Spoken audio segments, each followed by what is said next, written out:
You want to say a word or? Hello. So you might recall me from the session that we had on integrated data management systems for social protection. And this is actually linked to it quite a bit. And we'll just come to that why. And, it's going to become very apparent, especially with this important topic, which needs to be integrated. I think adaptive social protection is a priority for a country such as Pakistan. So understanding how to implement a system which is cognizant of the various vulnerabilities and shocks which can result as, on account of climate change, but also other factors is what is important. And that's what we're going to be doing today. So over to you. Yeah, and we'll do it together. So Mustafa will bring in sort of the local expertise and will also bring you up to speed of where the developments are in Pakistan. And of course, we also have some colleagues here, who are sort of working on this topic or at least related to this topic. So I would also ask you to sort of come in and share your knowledge and your expertise on this as well. But before we continue, one of the things we also have to clarify, what do we actually mean by adaptive social protection? It's something that has become a bit of a buzzword also internationally. Everybody talks about adaptive social protection. It's almost inseparable from social protection these days. So also many development agencies almost exclusively use the term adaptive social protection. So one of the first things we want to look at, as I said, is, what is this actually all about? What is new about it? How is it different from social protection as we know it? And then also we want to look at what can we do to make adaptive social protection a reality. And there are these 4 famous building blocks that the World Bank came up with. And I also find it actually sort of a nice flow to it. What do we need to focus on if we want to make social protection more adaptive? And here we're talking about changes to programs, data and information, financing, and also the institutional arrangements that are important. But first things first, if I can get this to move. How do we define adaptive social protection? Here I wanted to find out from you. I mean, what idea comes to mind when you hear adaptive social protection? What do you think about?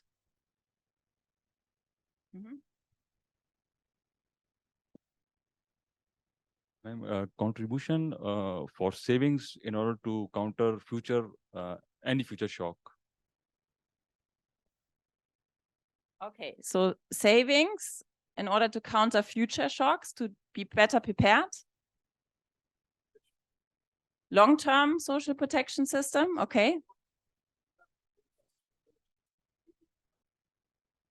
Okay, so it might be related to disasters. Yeah, very good. Designing the policy and program in a way that it is adaptive and leaves the room for making any informed decisions in the face of any disaster or any shocks. Okay, so also sort of the systemic level to it, yeah? Basically, it's a preparedness to cope the unforced situations or disasters. Okay, very good. Any further ideas?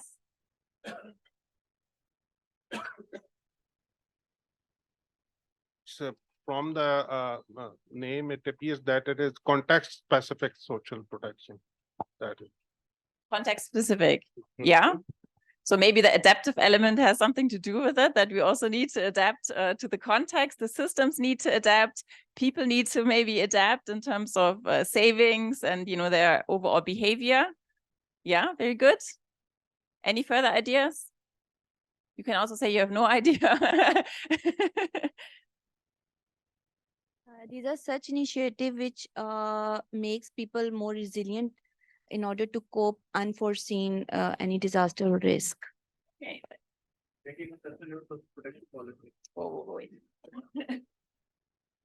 Making a sustainable social protection policy for the individuals, which would help those individuals to become self-sufficient for sustainable basis. Okay, so we have climate related, we have more the focus also on long term, not only short term. You mentioned resilience as an important concept, and unforeseen events. Okay, yeah. Any other ideas? I mean, we've collected already quite a bit, I would say. So this is fantastic. It's a good foundation. So I've also copied some definitions from other agencies. So the World Bank, I mean, you find the definition also in this book that they have on adaptive social protection, that adaptive social protection helps build the resilience of poor and vulnerable households by investing in their capacity to prepare for, cope with, and adapt to shocks, ensuring that they do not fall deeper into poverty. That's the first one. The United Nations University says adaptive social protection is an approach to reduce negative impacts of global challenges and change, such as poverty, food insecurity, and climate change, as well as their increased interaction with natural hazards, such as floods, hurricanes, or earthquakes. And then in the ILO, we see that ASP, adaptive social protection, refers to a series of measures which aims to build resilience of the poorest and most vulnerable people to climate change by combining elements of SP, DRR, and CCA in programs and projects. Does anyone have an idea what DRR and CCA is? Yeah, climate change adaptation, and you mentioned also disaster risk reduction. So maybe not easy to see, but still we have sort of different priorities that actually come through in these definitions. And some, I mean, at least the first one in isolation, I also personally don't find very helpful. I mean, I actually find it really confusing if we just look at that adaptive social protection helps build the resilience of poor. I mean, you mentioned that as well. And I think resilience is definitely something that is very important when it comes to adaptive social protection. But if you read through the definition, personally, I would not see the difference necessarily to regular social protection, right? Because, I mean, also social protection by itself is about ensuring that people actually prepare for, cope with, and adapt to shocks. So here, I think it needs a bit of a nuance, and it's actually also in the World Bank publication, they nuance it later on, but sometimes I've seen that people actually pick out this definition and use it, and I personally don't find this conceptually very clear, because then I ask myself, okay, but yeah, so what is really adaptive about it? You know, anyhow, of course, we want with social protection to achieve the same thing.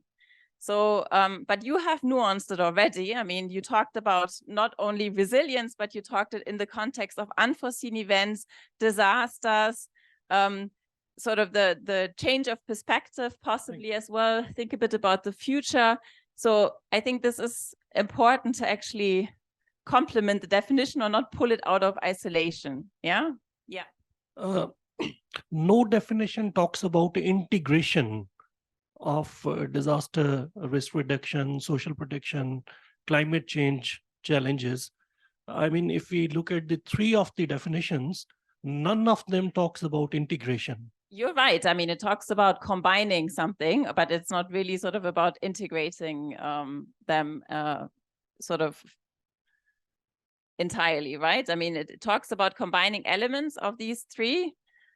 But again, the question is whether, you know, the combination of these three is all there is to adaptive social protection. And I think also, I mean, the second one already talks, I mean, puts it a bit into perspective and talks about an interaction, right? Sort of already broadens the notion a bit and says, okay, important to think about climate hazards and climate change, but maybe also in terms of the interaction with poverty, food security, etc.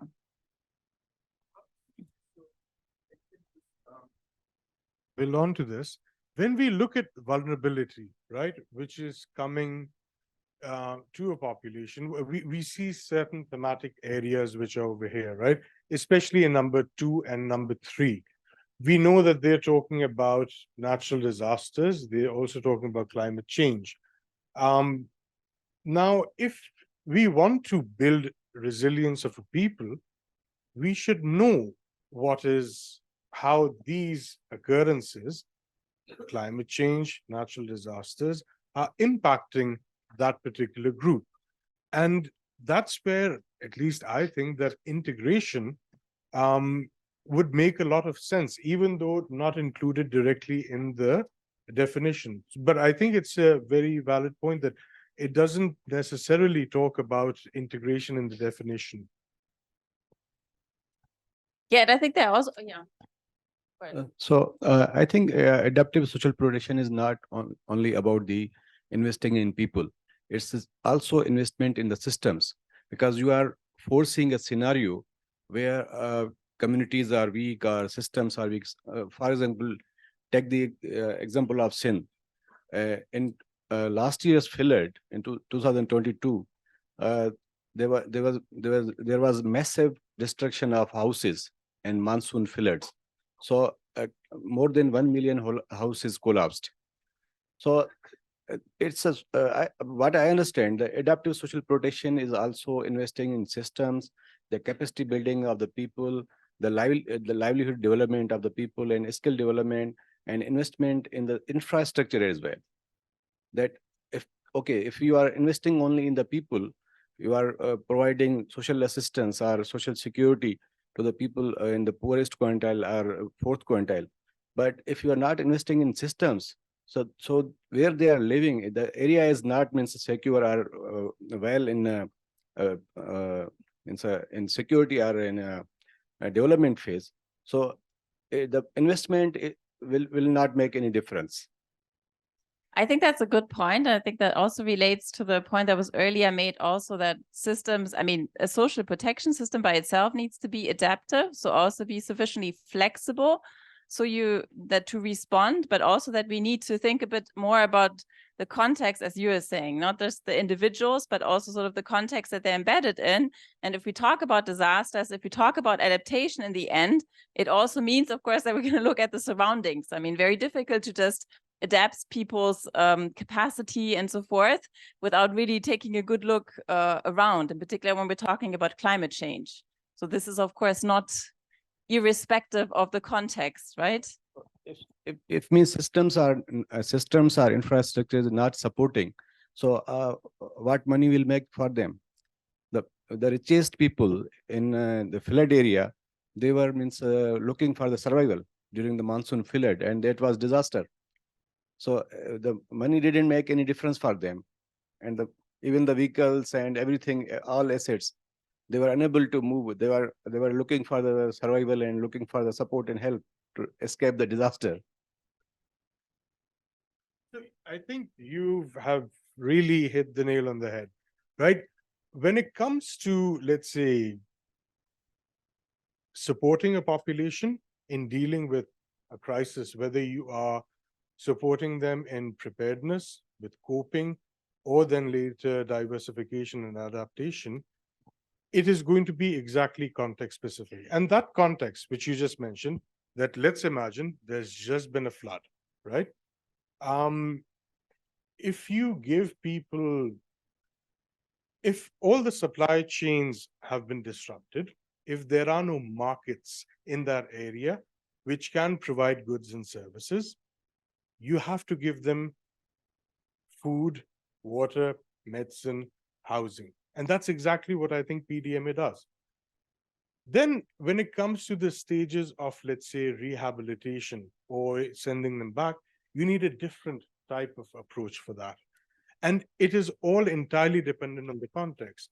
And I think that's also something we're going to be touching on later, that not each and every, let's say, covariant shock means that you can't just have one instrument for all of them. Because even, and I'm sure nobody would know this better than you, and maybe you can tell us more about it, but when the floods happened, right, there were a lot of people who had to, let's say, of course, a lot of people required rehabilitation, but there were a lot of people who just didn't go back. They probably moved to urban areas. Was that the case? During the floods, the water level was up to rooftop level. So houses were submerged inside the flood area. So if we are talking about the markets, that people had money and they wanted to buy things, but markets were also under the fillet. So so infrastructure also means is a very important. We need to consider in social protection that when you are means it's a last day we were talking about social protection is a development policy as a development initiative. Social protection is not out of development initiative or development policy. So we need to think very differently when we are talking about adaptive social protection. So it's a long-term vision where we need to think about all the systems, infrastructure, and that means the supply chains and the safe places and the well-being of people, food security, because these are all means drive interconnected. So you cannot say that if people will have a money, they will be rich, so they will escape the disaster. But when we are talking about the mass scale of disaster, if it's on mass level, suppose flood or some type of means plague or some when any destruction in the crops or some diseases. So that creates mass level disaster. Yeah, I think it's two important things. I mean, it's the long-term vision, but of course it's also the short-term reaction. I mean, you know, you don't only need sort of the long-term perspective, but you also need action right on the ground. And that sort of also makes it to some extent complicated. It's also something we'll talk about a bit, this humanitarian development nexus. So, I mean, we see a continuum, you know, we need to, of course, also adopt these different perspectives. And you've already mentioned that it's, of course, intersectoral in nature. So that also adds another level of complexity. I mean, we already discussed coordination. We already said for even sort of the regular social protection system, this is important. But I mean, for adaptive social protection, complexity levels rise. And, you know, we need to even focus more on coordination. Talking about shocks, I mean, I'm sure that some of you have heard about shock responsive social protection as well. And right now, I see also sometimes that the term is again used interchangeably, not only social protection, adaptive social protection, but shock responsive social protection, adaptive social protection, you just name it, you know, whatever you like. And the question is, of course, let me just go one further. What is really the difference about shock responsive social protection and adaptive social protection? And it's not so easy because, again, also people use it a bit as they like it. And you know, what might be a useful differentiation? Maybe the first point is a bit sort of the focus in terms of on the time frame, that the shock responsive social protection is a bit more, let's say, at the beginning, and sort of adaptive social protection has the long-term perspective that you also highlighted. So it is more about the adaptations that also need to be made at individual level, but also at systems level, you know, for this to actually work in the future. Because if a disaster occurs, you need coping strategies, but you also need a mechanism to see, you know, how do people need to adapt so they're in a better position next time. So we don't have sort of, you know, every time the same procedure in a way. So that could be maybe one way of classifying it, but at the same time, and also this was the first graph, I don't know whether you remember, it's actually from module 1. I showed it very quickly. So this is where the original concept of adaptive social protection came from. This is sort of its origins, where people actually thought we have these three different fields: disaster risk reduction, climate change adaptation, and social protection. They have a lot in common, but they're not talking to each other. So let's look at sort of how we integrate the three. And here, of course, there was a distinct box of shock responsive social protection and climate change adaptation, and adopted a bit this time perspective on the one hand. But also we need to realize that adaptive social protection is not only about shocks. A lot of you mentioned disasters, but we also heard unforeseen events. Can anyone think in what way this might be true? Why is it not only about shocks? What else is it about adaptive social protection that does not classify as a shock? Yeah, inflation, maybe something that's, you know, that might equally affect the group as a shock does. Yeah. I heard health. Yeah, in what way health? Yeah. Let me just. Yeah. In case of any disease, chronic disease, you must have some saving in with yourself so that you can cope with it, like health insurance. Yeah, okay. So the question is, I mean, chronic disease, is that sort of the, is a part of adaptive social protection or regular social protection, or when does it become the job? Yeah. Do you want to elaborate why both? For any chronic disease, there must be adaptive social protection schemes would be there, and for daily uptake of food, or you can say nutrition related, intervention must be in social protection. Okay, so you're sort of tagging it a bit to the timeline and saying if it's something long-term, then it's more about adaptive social protection, and otherwise it's about the foundational system. Yeah, so it's basically about the preparedness and capacity to absorb the ups and downs in the future. Basically, it talks about if we are talking about adaptive social protection, it means you are preparing a community, a region, or a country to cope with situations, or you can say the ups and downs. So it's basically not means a thorough way. It's a ups and downs. Sometimes you are means rich, sometimes you are poor. So you are, or sometimes you are living in a good state of environment. Sometimes you are facing the crop disease. Sometimes you are facing the floods, like unforeseen situations, or like a heat wave. So Yeah. yes. Excuse me? Yeah. There are two scenarios, that one is a disaster and second one is risk. Disaster is like natural any event happen, or which may be not your control and something, and risk is you can mitigate it, you can cover it, you can preemptive action can be taken in order to control the risk. Okay, yeah, I can see many different concepts. I think we need to differentiate a bit. I mean, what is the risk and what type of risk are we talking? Are also different types of risk. I don't know whether you wanted to touch on this. Well, I would talk about the adaptive social protection not being the shocks alone. Yeah. Well, allow me to use a complicated term here. It's a long-term transformative capacity building in ecosystems, in systems, and in human beings. So when we talk about futuristic and long-term transformative capacity building, then it is not only shock responsive, it has more, futuristic aspects to it. So I would, being a practitioner, I would clearly distinguish, in order to plan better, between shock responsive social protection and adaptive social protection. Okay, but then let me be the devil's advocate here and ask you whether you think, I mean, we discussed, for instance, graduation mechanisms, right? That's a future perspective. It's about long-term capacity of people. Would you consider that actually to be adaptive social protection?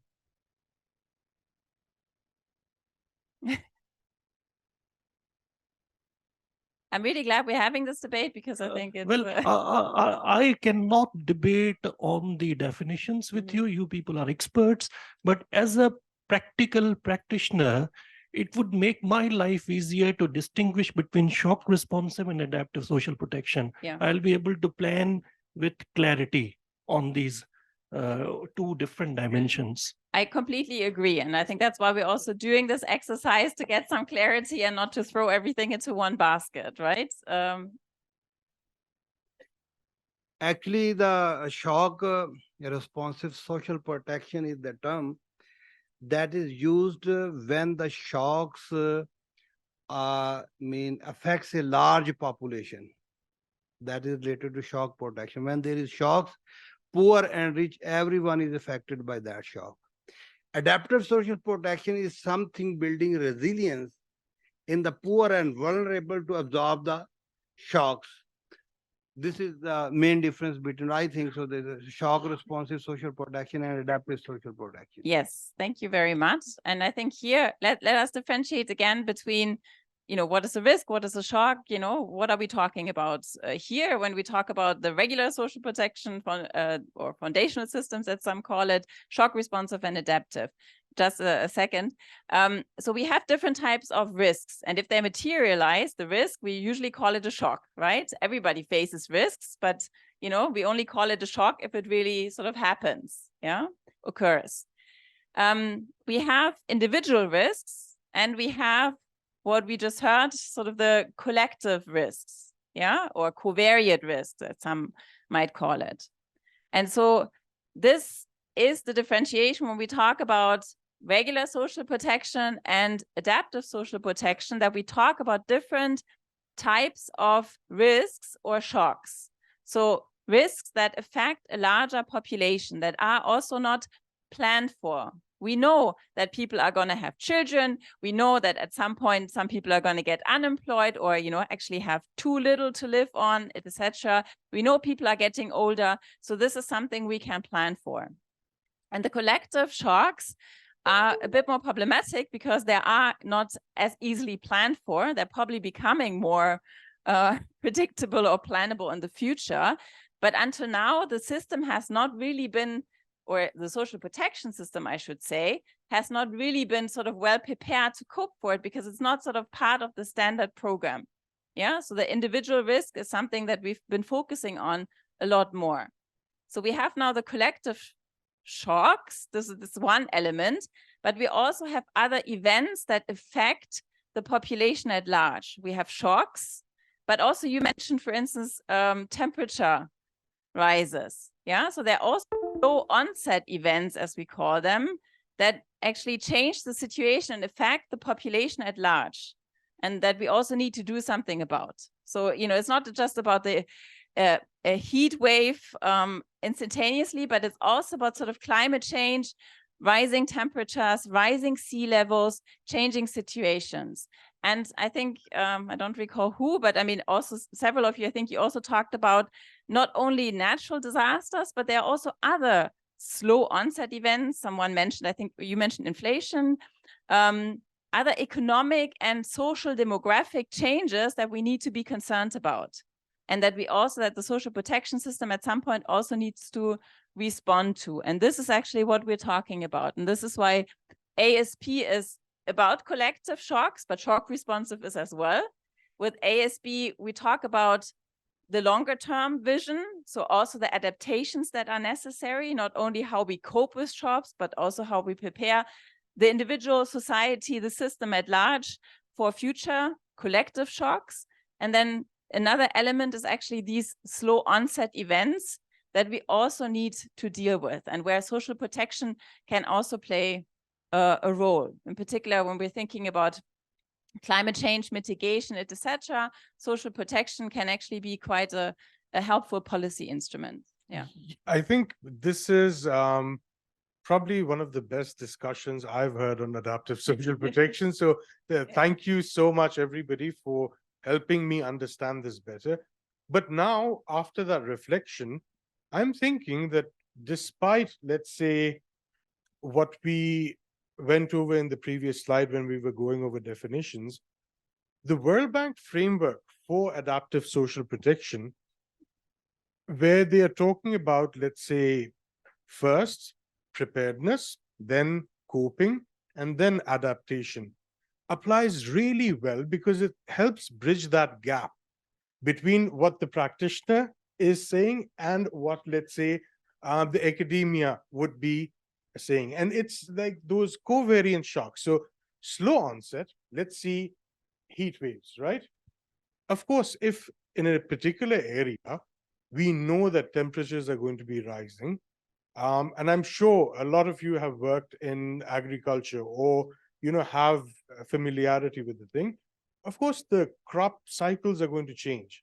How do you protect that particular group of people from, that slow onset of a particular occurrence on account of climate change, is what then adaptive social protection would look like. Does it make sense? I'm just learning here because it's so fascinating. No, but and also just to tell you, I mean, GIZ was with the World Bank together was organizing a big conference on adaptive social protection. I've never heard so many different definitions and opinions what adaptive social protection might be in that forum. So I think it's also really important to have that conversation. I'm also very thankful for your inputs and perspectives. You had another, yeah. You had a... Thank you. So in 2015 and 18 in Karachi during heat wave, more than 1,800 people died. Yeah. So more than 1,800 people died, and that was long heat wave. For 1 week. It was temperature was high, and so nobody was able to work. Everybody was looking for survival.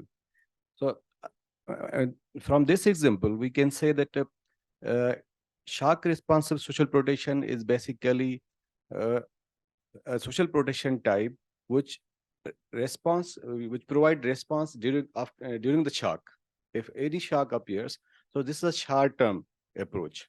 If you are talking about the shock responsive social protection, it's a short-term approach.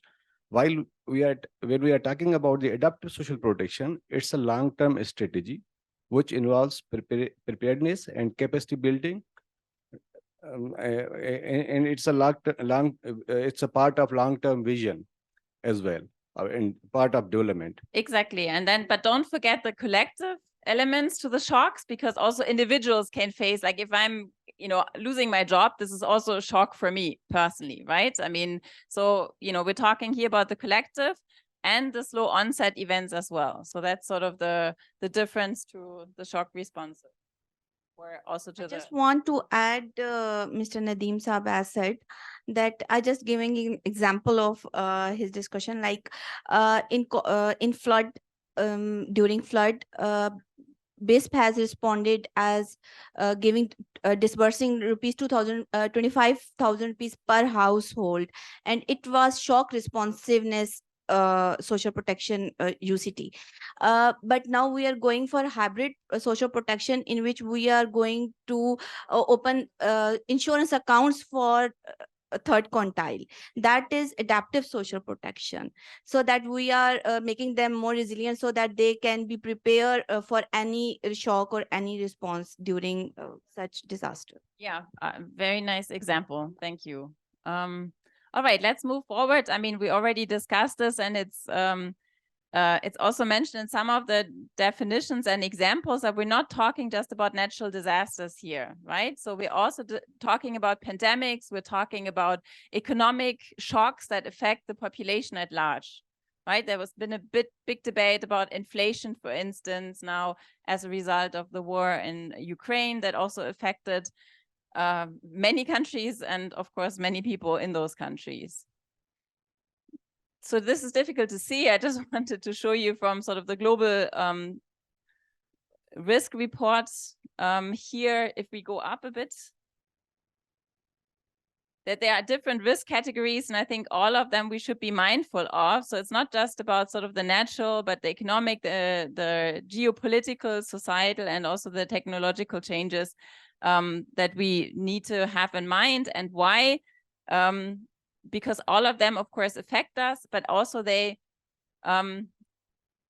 affect each other. So we are talking about polycrises in the future, right? I mean, one collective shock also leading to another.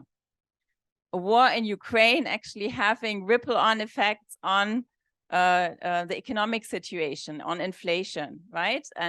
And so this is something that, of course, we have to bear in mind. So it's not a crisis at a time that we need to be dealing with, but here this rather fuzzy graph shows you that basically all these different, the covariate shocks are also connected. Yeah, so that makes, of course, also our situation even more complicated.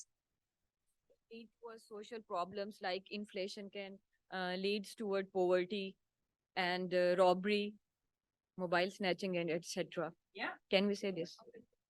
Exactly. So, I mean, also, if we think about sort of the economic crisis leading to a social crisis, and again, that is, of course, sort of a breeding ground for further crisis as well. And, you know, we also talk, when we talk about climate change, very often that inequality is also sort of a hampering factor as well. So we need to also sort of be mindful of the interactions that we're looking at. Just a second. So this brings us finally, I mean, to the definition I wanted to share with you. So here, basically, the World Bank has also put it together.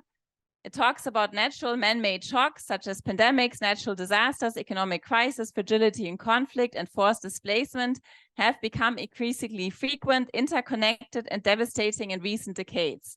And adaptive social protection helps build the resilience of poor and vulnerable families by investing in their capacity to prepare for, cope with, and adapt to these kinds of shocks, not to any kind of, but to these kind of collective shocks, ensuring that they do not fall deeper into poverty. So we see the same definition as I displayed earlier, but put into context, yeah? And I think the context is important. And also, Mustafa, what you were saying, you know, it's of course also important to sort of think through, why is this now important? Because we know, of course, that that families, that households are vulnerable, in particular households in our societies are even more vulnerable to these collective shocks. And so this is, of course, a responsibility for social protection to actually deal with it and not just to leave it to a humanitarian response to disaster, risk reduction, etc. Yeah, and we know that actually people are not, and you mentioned that, are not only vulnerable during this shock, but they're already vulnerable before that shock. So this is also sort of an interactive effect. If people are vulnerable before, they even have a higher likelihood to be vulnerable during the crisis. And of course, also a crisis can leave people even more vulnerable afterwards. So that's, again, also going to be of concern to the social protection system as well. So how can adaptive social protection help? I will not go into details. We'll do that actually in a second, but it can help to prepare, cope, and adapt. Yeah, in a nutshell. And I think that's also what you mentioned earlier. I think I will actually skip this. And we'll now get to what can we actually do now that we've defined adaptive social protection, you know, what is it all about and how can we make systems, social protection systems, more adaptive? And there are these 4 building blocks that we'll be talking about. Programs, data and information, finance, and institutional arrangements and partnerships. So 4 areas we should be thinking about and where we might also have to do some changes and also some further thinking. You already mentioned about programs, and I think we had the example also from BISP, what they have been doing to change the regular programming. Yeah, so that's of course an important consideration. We need to look at our existing portfolio, what is available, and then also we need to see, okay, what does it actually take if we want people to be prepared, if we want them to cope and to adapt, what else is necessary? Yeah. And when we look at the existing portfolio, there are different tools we could use. I don't know whether anyone has heard of a stress test for adaptive social protection. There are different stress tests. I mean, I've just copied one of them that also includes the stress test here for Pakistan, or stress tests for the regions. It actually looks here at these different building blocks and it assesses to what extent the country is ready. Yeah, so this is a bit the idea behind it. So, you know, before we actually make any changes to the social protection system, think about new interventions, etc., we need to take a good look at what is already on the ground. And the stress test, this is the one by the World Bank, but also UNICEF and I think WFP, they've also developed stress tests. This is just one example here, how this could be done. And here you have the assessment range from latent, nascent, emerging to established and advanced.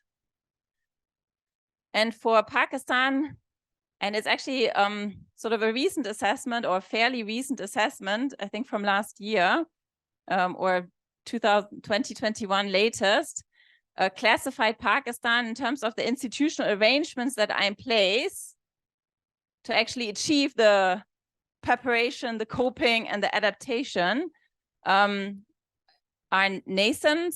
The financing arrangements that are in place are nascent. Programs is emerging, and I guess also the BISP example is one of it. You know why it's emerging, and progress is also recorded, and the data and information is also emerging. So this gives you, I mean, this table now, it doesn't give you a sort of a detailed idea that you can use in order to program and take further action. So this is of course just a summary, but there's also more information on it. So if you want to read about the stress test in Pakistan, I've also included the study later on. So the stress test can actually help us to identify, as we're talking now about programs, suitable programs. You know, if we look at sort of the portfolio, social protection portfolio, they could say, okay, these programs are actually well in place to also help us to respond to slow onset events and also to shocks, and also in the long term.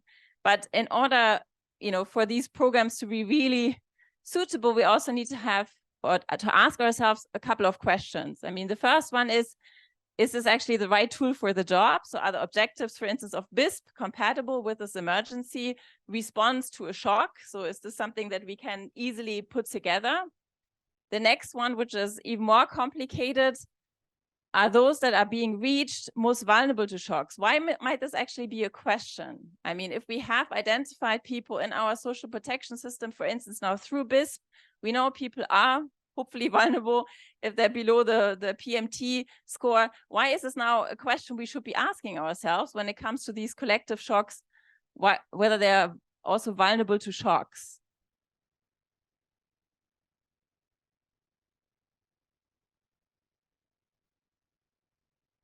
About their vulnerability to this particular situation, they not necessarily be qualifying for, you know, considering their maybe location or other such factors. Yeah, very good. So, I mean, of course, not everyone is going to be affected to the same extent. That also has to do with the nature of the shock, the severity, of course, also the region where it happens. I mean, a lot of the natural disasters don't strike the entire country, but we know also in Pakistan that there were, of course, certain pockets that were greatly affected and others not. And then we also don't have the same group of people who were affected. We could also imagine with a shock, if everything is underwater, it's not only the BISP beneficiaries that, you know, need support, but, you know, there's a population, a much larger population that we are looking at. And so this is something that, of course, we need to capture and that we need to know. If we don't know who's vulnerable to shocks, or to particular shocks, then we definitely have a problem. So we have some countries that have actually combined this as well. So they are combining the targeting for regular social protection also with climate-related information as well. Or we also see that in some countries, they're sort of overlaying the databases. So you have geospatial data on vulnerability, or basically also general shock patterns, etc. And this is going to be then put together with a database on individual vulnerability levels as well. And so that, of course, helps you get a better or richer database to actually do the targeting in the end. And then also, I mean, if we look at sort of existing programs, I mean, very fine that they're already supporting some of the people, but the way that they're supporting them might also not be adequate for a collective shock. Yeah. Why not? I mean, maybe the amount is not sufficient. I mean, if you lose your house and your livestock and everything, I mean, you know, you might actually not just want to have the $9 per month, but you actually need more of a support. The frequency might also, you know, be different. You might rather go for a lump sum transfer than, you know, sort of a monthly transfer for a longer period of time. And also the duration is, of course, something we need to think about. I mean, very often for collective shocks, the duration is much more limited than for social assistance programs, for instance, but still it's something that's that also deserves our attention. If we now look at, so what can we actually do to prepare people, to make them cope, and also to make them adapt over time? We already had the example, I think you mentioned, in terms of saving accounts, and I think that also ties in with sort of the BISP initiative as well. You know, how can we make sure that people save up for the future. So they're in a better position when the shock occurs, that they can also buffer the shock. Yeah, so this is something that we can think about. And also that we help people prepare not only financially, but also in terms of information. So if you have networks in the country that you're using already for existing programs, local networks, of course, we can also tap into these local networks to transfer some of the information. If everybody has an app, I know that you were talking about apps, you could potentially also use the app to transfer some of the critical information to beneficiaries to inform them about the disasters. Then in terms of coping capacities, how can we best help, people also to cope with shocks? I mean, this is now just an example to show you that here people on a social assistance program in Ethiopia when the drought occurred. So we can see here the difference between those who were on a social assistance program and those who were not. And so you can see those who were not, it took them actually 2 years longer to recover from the drought than those that were already on social assistance. Yeah. So part actually of the preparedness and also part of the coping capacity is also to what extent, how strong is your existing social protection system? Is it doing a good job? Is it decreasing people's vulnerability? And that can be a big part of it. And then again, what do we need to do in order to ensure that people can cope in the situation? We can use our existing systems and we can make them expand virtually, horizontally. So this basically means that horizontally we include more people. We just said maybe we have more people who are vulnerable. So we extend the existing system. We can increase the amount. So that's the vertical expansion. We can also do some design tweaks. So we can ease up on some of the requirements. Yeah, we can make it actually easier for people to join, that they don't need the entire PMT analysis, but we can basically say, if according to these 3 criteria, up you go and you're part of the program. And also we can ensure that the programs piggyback on each other. So if we already have a payment system that is established for a program such as BISP, then we can also use that actually also for the emergency response, or they can be more loosely aligned. So they're not using the same systems, but they are conscious of each other and also are talking to each other. Then maybe just a quick thing. I mean, we're not talking just about a single intervention here. I know that some people were frustrated that we talked a lot about BISP, and in particular, when we talk about adaptive social protection, it's even more important that, of course, different components, interventions, I think you mentioned that also, that they align depending on the time we're talking about. So we might actually be talking more about emergency interventions at the beginning, and then, interventions will change depending on sort of the time frame we're looking at, whether we're looking at early recovery, and then also reconstruction and adaptation. In terms of adaptations, maybe just a small example from India, from the public works program in India.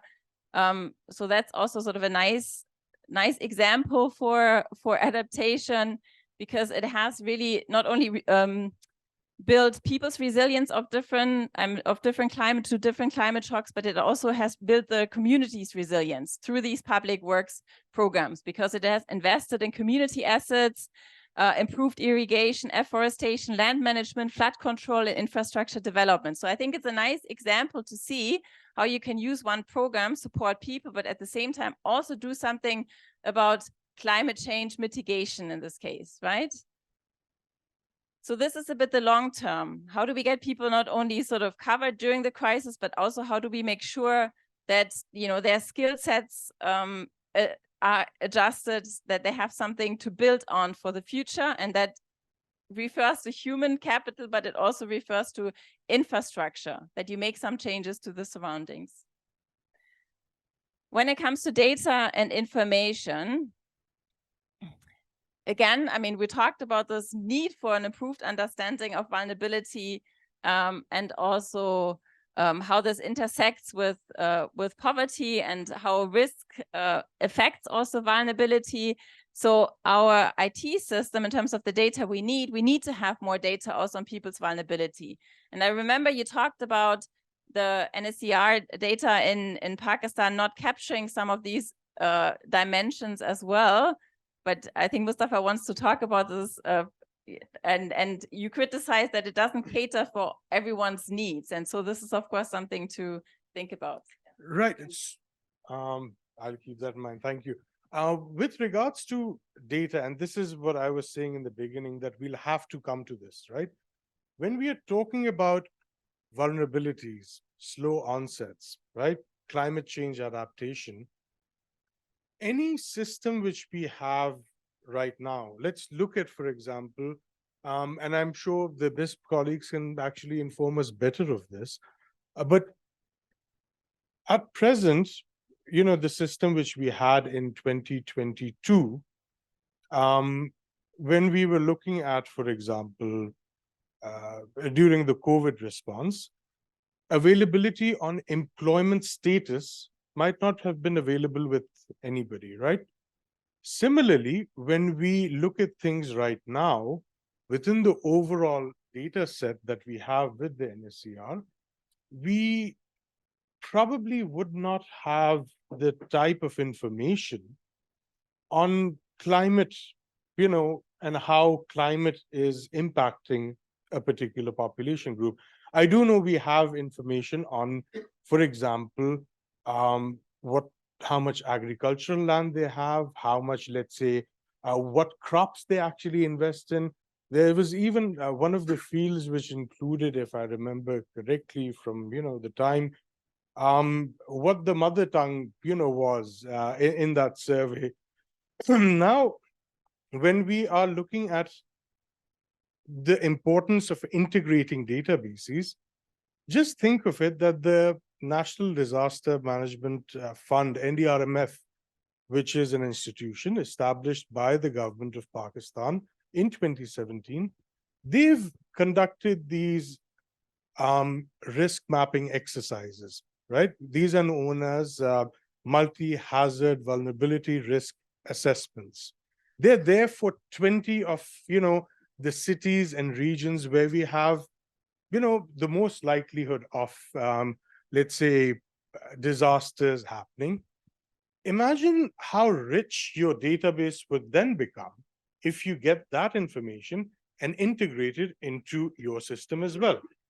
The principle is exactly the same, right?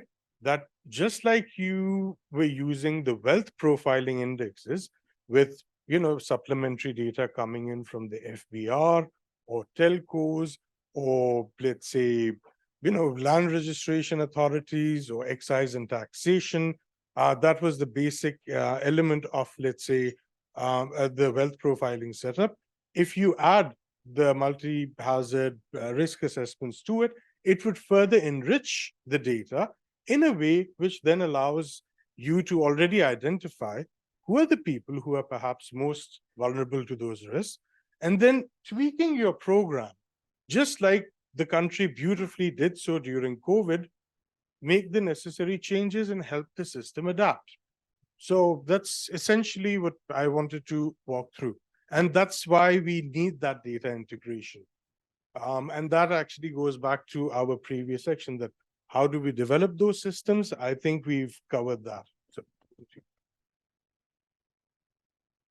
we need an integration of data, but also we need data on more people. And in Pakistan, you're in a fortunate situation that your social registry actually covers so many people. I mean, this is not the case in other countries where the social registry only covers a fraction of people. And that makes it also more complicated, of course, to, let's say, expand horizontally to other people, because having the data on disasters, I mean, is one thing, but we still, of course, also need to know at an individual level, you know, to what extent they're vulnerable. Yeah, absolutely. And I think this is where the government of Punjab, if CEO Saab allows me that, you know, privilege, but I think they're doing a fantastic job where through the PSER in the Human Capital Investment Program, it's about integration with the provincial databases for collecting that data on things such as what we mentioned.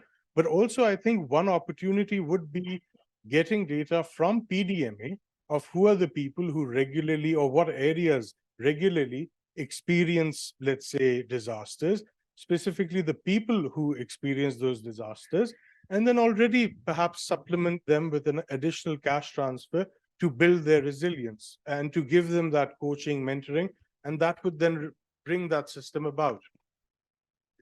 All right. And I mean, next to having, let's say, more data, we also need to worry, of course, about the quality of data and also the recency of data if a shock occurs. And I remember also with COVID, the Philippines had a social registry, but it still took them actually a couple of months, up to a really long time, to get up to speed because the data was not up to date. So just the fact that you have a social registry also doesn't mean that the data is of sufficient quality that you can use it. But it's not only that we need information about people, and here are just two examples that also show you the potential of novel data sources. In terms of satellite imagery, we can use that actually for natural disasters or events that are occurring, but we can also use it to assess the vulnerability of people. So there are now mechanisms that actually use satellite imagery to get actually a better understanding of vulnerability by looking at the building density, looking at the rooftops, etc. And other countries are, for instance, also using the past history of mobile phone use to respond quickly, to have quickly an update on vulnerability levels. But this is not the only thing we need. I mean, we also need data in order to be informed when a shock occurs, right? And this is the triggers or the early warning triggers. And those are, of course, important. And there, again, we need data for this in order to know when do we actually pay out, when do we provide support, etc. So all these decisions are informed by having data. And so again, I mean, there are different ways of how you can collect data so that you have early warning triggers, that the hurricane doesn't need to be sort of already in striking the country, or the drought might be hitting the country severely, but that you have an early warning, that you know that it's on its way. Yeah, and so this, of course, also needs to be integrated. And then also we need to worry about post-disaster information collection. So there are, again, also different examples of how this can be done and how this can be leveraged through existing systems. So if you're already communicating to people through an app, like in Chile, I mean, they also collected information after the disaster, how people were coping, what were the needs to cost out the next intervention. Yeah, so that's, again, also important. Yeah, sorry, we're rushing a bit through. I mean, also very important topics, and actually topics where we could be spending hours on as well. So just to give you a glimpse, why do we actually need to worry about financing? I mean, we generally need to worry about financing and social protection, and it's a big worry. But when it comes to adaptive social protection, why are there actually different considerations?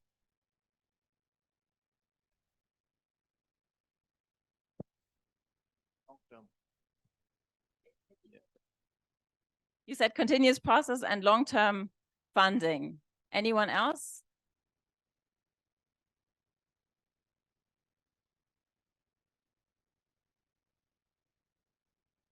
Maybe just, well, generally, of course, we're talking about more funding that is actually needed if we have more collective shocks. I mean, that also means that we need to worry about our fiscal envelope.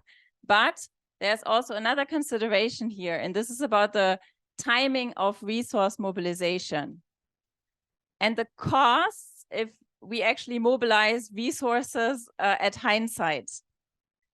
And just to give you an understanding of what it means, if we only worry about the costs and how we're going to fund a shock response later on, and not if we anticipate it, is, I mean, just this example, I find this quite telling. So it's in Ethiopia.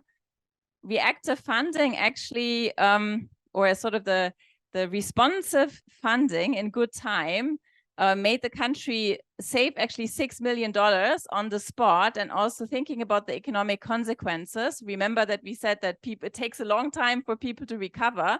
So if we come in early enough so people don't have to recover for a long time, there's an additional saving of close to $50 million, yeah? And also, what does it mean at household level? So if there's a 4-month delay in terms of the response, it costs, let's say, up to $50. And if there's a 6 to 9 month delay of the response, it costs $1,300 at household level. So responding quickly is really important. And that's why we cannot look for resources for a month in order to see how can we actually fund the intervention. And that's why this anticipatory funding on the one hand, or proactive funding is so important. And secondly, also, I mean, because many countries have been relying on a humanitarian response for these types of shocks, so we can also see that the needs are increasing for humanitarian response. At the same time, the funding is not matching up. So relying on humanitarian funding can also be quite a risky choice, not only costly, but also risky. If we want to do sort of pre-shock planning and think about, you know, what does it take for us to already put the funding in place before the shock strikes, then of course we need to have, or we need to do some costing as well, to set the resources aside, or to buy insurance, or to think about sort of loans that can be taken up. And so it's important to actually do the cost estimations upfront, to think about sort of which possibilities are there. How can I actually fund this? How can I put it into the budget? This is one way. So we have budgetary instruments. Do I think about market-based instruments? So can I actually approach the market for this type of shock management at collective level? Or do I actually need to think about sort of a strategy of contingency financing that also includes taking out a loan when the risk occurs? And whether these instruments are suitable depends, of course, also on the nature of the shock, yeah, and the severity of the shock. How frequently does it occur, and how big is it? You can imagine that market instruments are very difficult if you have, let's say, every year a flood that affects 3/4 of the population. I mean, nobody is going to create a product on the market, you know, that you can get for that. So that is, in a way, the market-based instruments are for low frequency events. The contingency financing, so this is financial instruments that provide liquidity immediately after a shock, as I said, that, you know, where you can take out a loan. Of course, they also come, I mean, first of all, they are not suitable for, let's say, all types of shocks, and there might also come, of course, with certain risks. I mean, it means actually that countries are taking out more loans. And if we remember also the financing chart that we saw in the earlier presentation, Pakistan is already doing quite a lot or paying quite a lot for debt service. So that, of course, also can be a risky strategy. And then the last thing, budgetary instruments. So to actually have contingency funding as part of the budget can also be problematic. Can anyone think about why?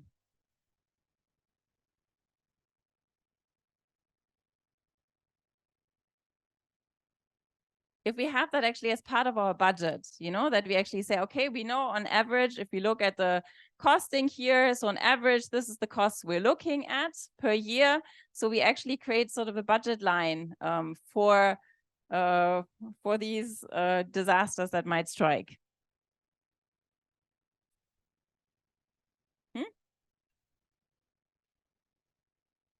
Of course. The magnitude of disaster could vary.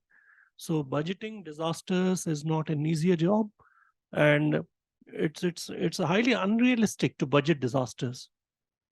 Yeah, that's true. I mean, in a way, it comes, of course, with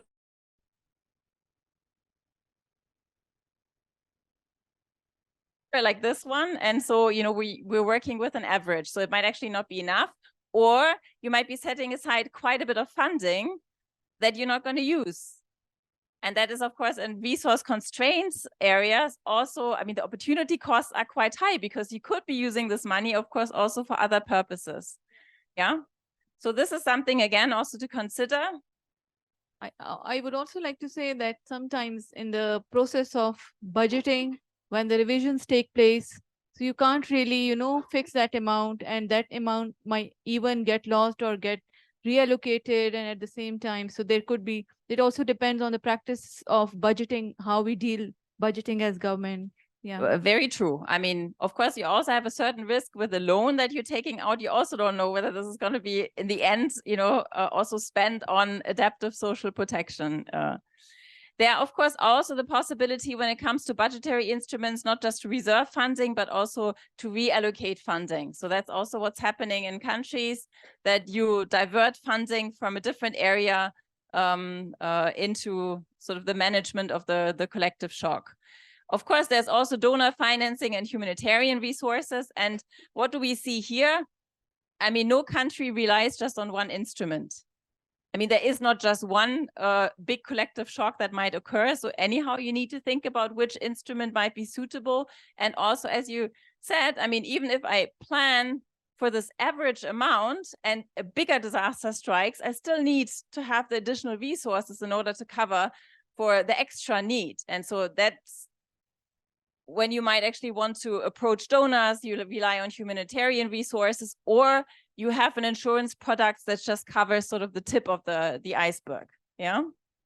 May I ask a question? Yeah. Looking at your slide, then how do we distinguish between disaster risk financing and adaptive social protection financing? I mean, in a way, or do you want to? So I have just been thinking about it. When it comes to shock responsiveness, when it comes to, disasters, ASP is something which is supposed to bring them together. So I would say that you not necessarily think of it that, do we need separate financing for adaptive social protection?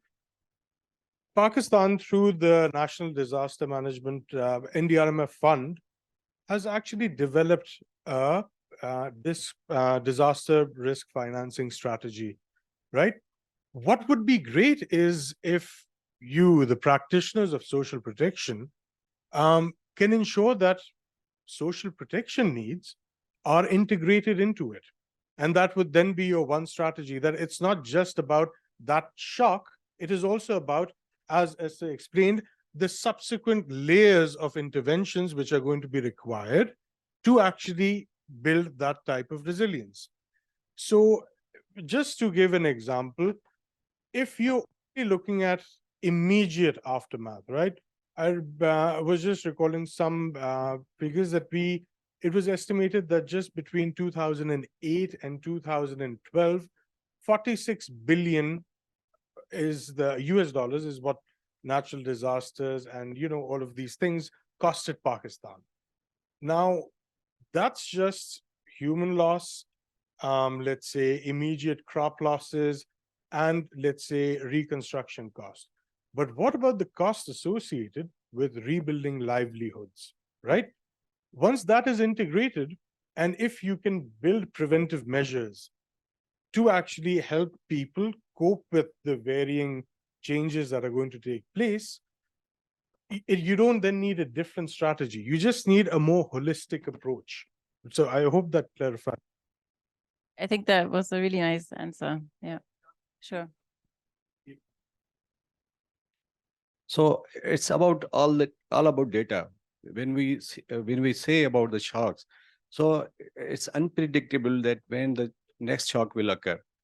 So if we are carrying a history in Pakistan that okay, this type of shocks are coming again and again, like floods, like monsoon oriented floods, like crop diseases.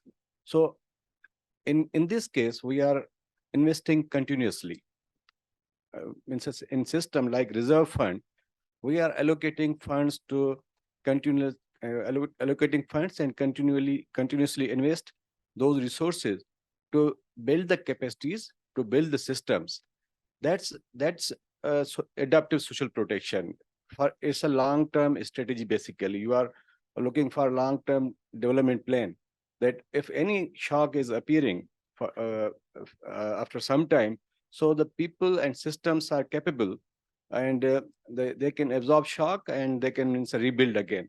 Like one example from any country you shown from Ethiopia or somewhere. So it was showing that the people those who continuously received the social assistance, or social insurance. So they were able to survive in a shorter time, to go back in the system in a shorter time. So the people and communities, those who were unable to receive, so it took longer for them, like 2 years.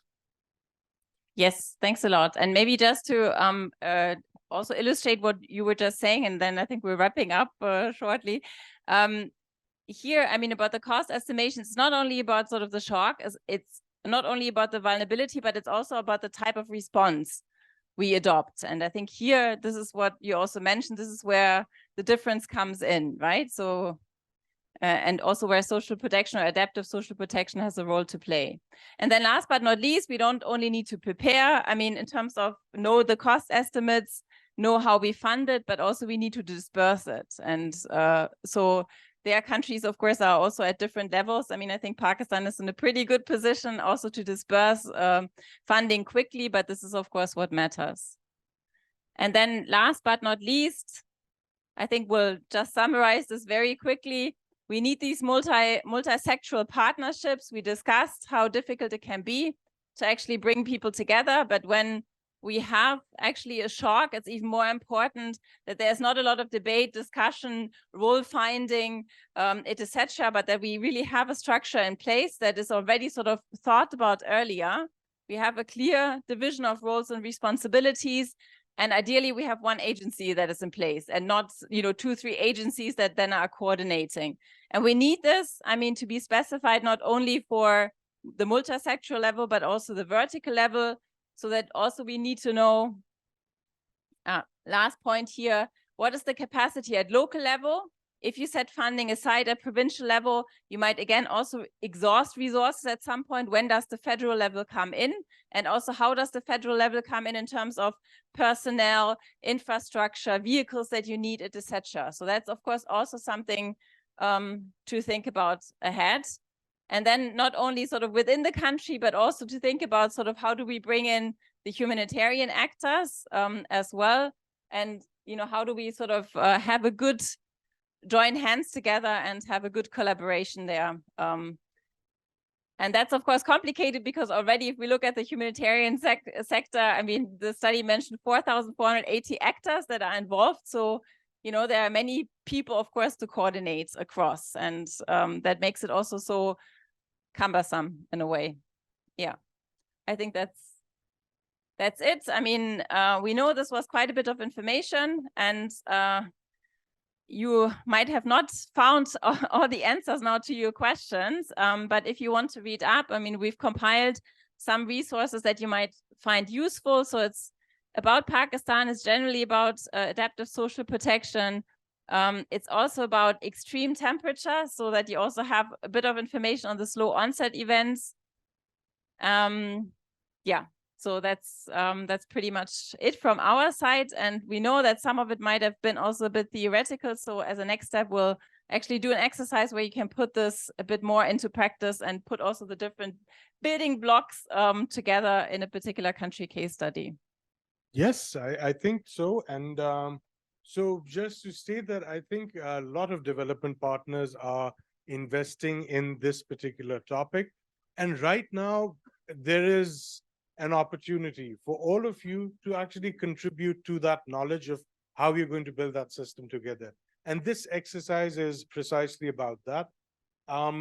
Just know that what we do here today is going to, of course, enable a lot of people to take that agenda forward, to push it.